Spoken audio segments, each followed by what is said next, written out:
Bonjour, je m'appelle Bruno Tamba, je suis musicien à l'Orchestre de Paris et mon instrument, c'est la trompette.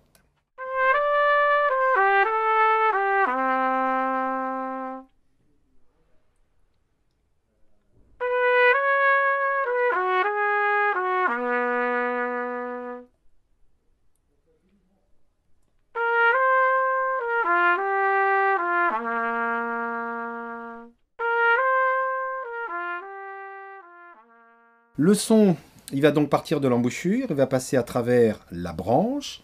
Ici, on appelle ça une potence. Ça bouge, c'est pour pouvoir s'accorder avec les autres musiciens de l'orchestre. Et après, ça arrive dans tout un système de pistons qui permet d'avoir plusieurs trompettes en une trompette. Parce que, autrement, le son partirait directement comme ça. Et on ne pourrait faire que ce qu'on appelle les harmoniques.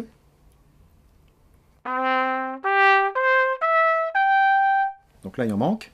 Et donc, avec toute la combinaison de tous les pistons, on va réussir à rajouter un petit bout, un moyen bout et un grand bout. Et avec toute cette combinaison-là, il y en a 8. 1, 2, 3, 4, 5, 6, 7 et 8. On va réussir à faire toutes les notes de la gamme chromatique.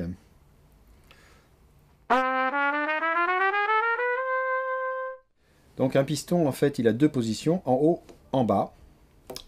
Quand on est en haut, l'air passe pas par les pompes ici, mais va directement dans le pavillon. Quand c'est en bas, ça passe par la petite pompe ici. Comment c'est fait à l'intérieur? C'est tout simplement un système d'aiguillage. Et comme la trompette, c'est des tuyaux, en fait, le piston, c'est des trous pour faire en sorte que l'air soit dévié soit vers la pompe, soit aille directement dans le pavillon. Au départ, ce qu'on va apprendre à faire, c'est déjà tenir l'instrument, parce qu'on le tient d'une manière assez spéciale. La main gauche, c'est la main qui va tenir l'instrument. La main droite va se poser ici pour pouvoir actionner les pistons. On n'en a que 3. C'est simple, mais pas si simple que ça. Et donc la première chose qu'on va essayer de faire, c'est de sortir un son déjà au départ. Donc, pour sortir un son, on va essayer de pincer ses lèvres et de faire comme si on voulait cracher un petit peu quelque chose, qu'on a un cheveu qui nous gêne sur les lèvres. Ça va faire ça. Et ça, on va essayer de le faire dans l'embouchure. Voilà, une fois qu'on arrive à faire cette note-là et la stabiliser, après on va apprendre toutes les combinaisons de doigté au fur et à mesure pour réussir à faire toutes les notes de la gamme. Alors, un Do, le Ré, le Mi, le Fa, le Sol. Bon, c'est des petites combinaisons assez logiques. Et il n'y en a pas beaucoup, mais ça suffit pour faire toutes les notes. Voilà, et après, ben, on va apprendre déjà à réattaquer plusieurs notes. Puis changer les notes.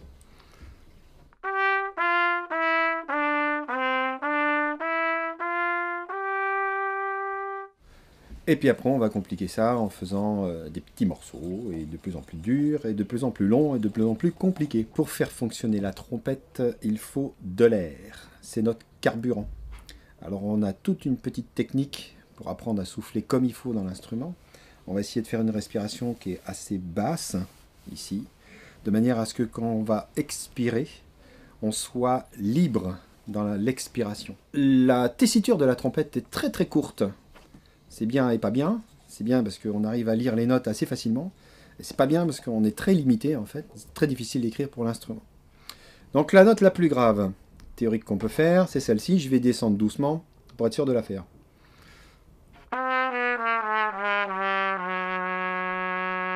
Ça c'est la note la plus grave, écrite pour notre instrument.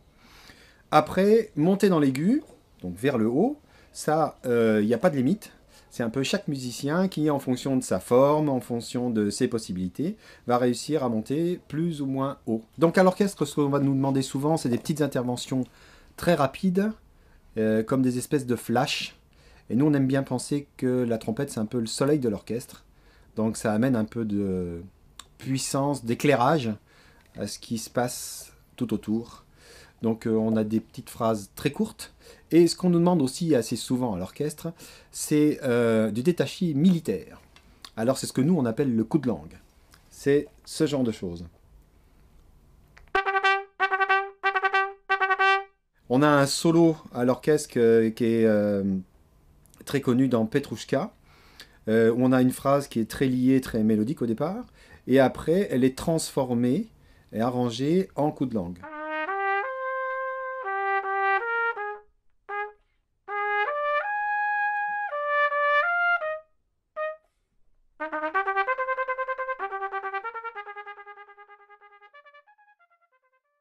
À l'époque classique, on utilisait la trompette sur un instrument qui n'avait pas de piston, ça n'existait pas.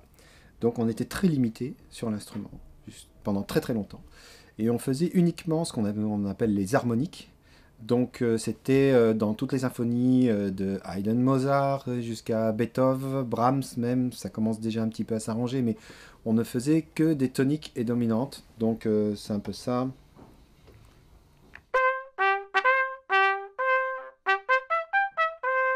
Voilà, c'était très limité, très militaire. Les interventions étaient souvent limitées à juste le final ou juste le premier mouvement pour souligner un petit peu le reste de la musique. Et puis quand a été inventé les pistons, ça s'est pas mis tout de suite sur la trompette. Ça s'est mis sur un autre instrument qui s'appelle le cornet. C'est à peu près à l'époque de Berlioz, donc autour de 1850, c'était l'invention des pistons. Et là, Berlioz s'est dit, tiens, c'est une bonne idée, on va pouvoir écrire des choses sur cet instrument-là, un petit peu plus intéressantes. La marche au supplice, donc dans la fantastique, ça donne ça.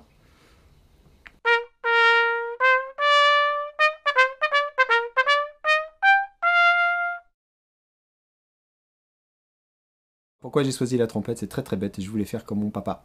Mon papa, il était professeur au conservatoire à Nancy, il était soliste à l'orchestre, et il faisait beaucoup de concerts en soliste. Et quand on est un petit garçon, on veut faire comme son papa. Donc j'ai voulu faire comme mon papa. C'est aussi simple que ça. Mon solo préféré, c'est le solo de corps de poste dans les coulisses de la troisième symphonie de Mahler. C'est un solo qui est très beau, qui se fait un petit peu en lointain, comme si c'était un instrument en haut des Alpes qui chante une petite mélodie. Et c'est très beau, c'est très long. Et on est très content de jouer ça sur un instrument un peu spécial, qui s'appelle le corps de poste.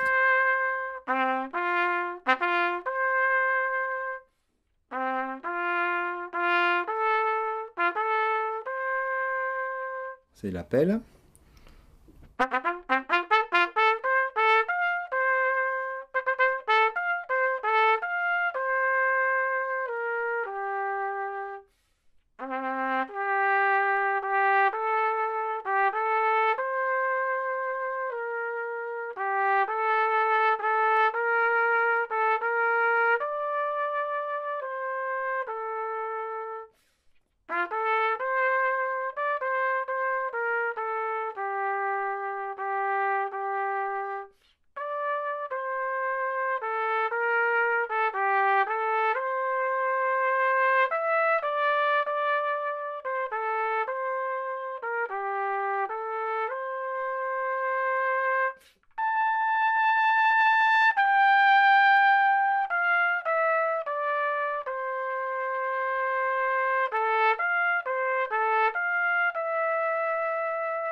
La question qu'on me pose souvent, c'est l'instrument, est-ce qu'il est fait en or?